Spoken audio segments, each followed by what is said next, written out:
سلامونه ملګرو، الله دې وکړي چې ټول روغ او جوړ یاست او ژوند مو ښه روان وي. د یو نوې ویډیو د یو نوې موضوع سره بیا ستاسو خدمت کې حاضر یم.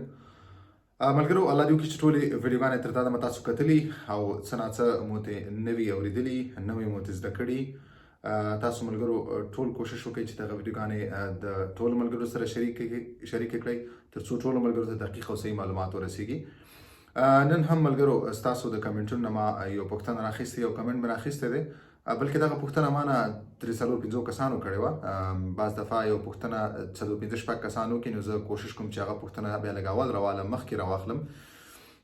ډېرو ملګرو دا پوښتنه کړې وه چې زه غواړم د خپل کورنۍ د خپل فاميل راوستلو دوسیه مخکې اوسم، نو زه سوسیال نه لرم، زه د کوم ځای نه دا شروع کړم، کوم ځای نه دا مخکې اوسم.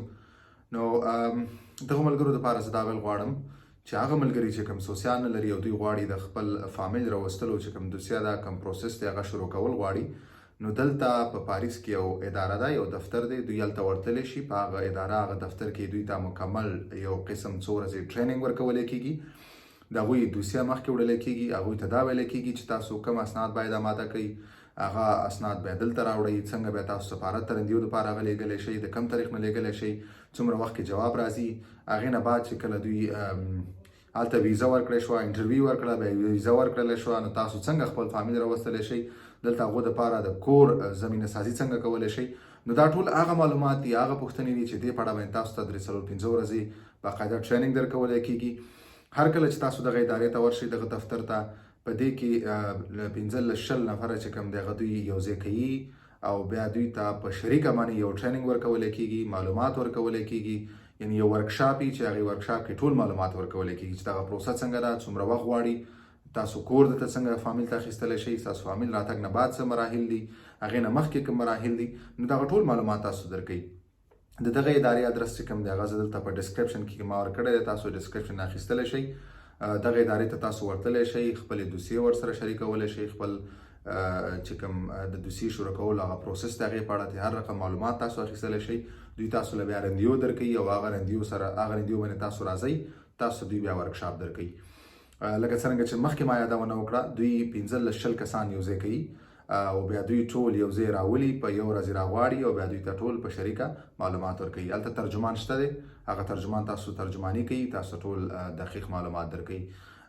نو هغه ملګري چې کوم سوسیال نه لري هغه دغه ادارې ته ورتلی شي، یا که څوک سوسیال هم لري او دوی غواړي چې دغه دوسیې شروع کړي د دې دفتر د طریقه، نو دوی دلته هم تلی شي.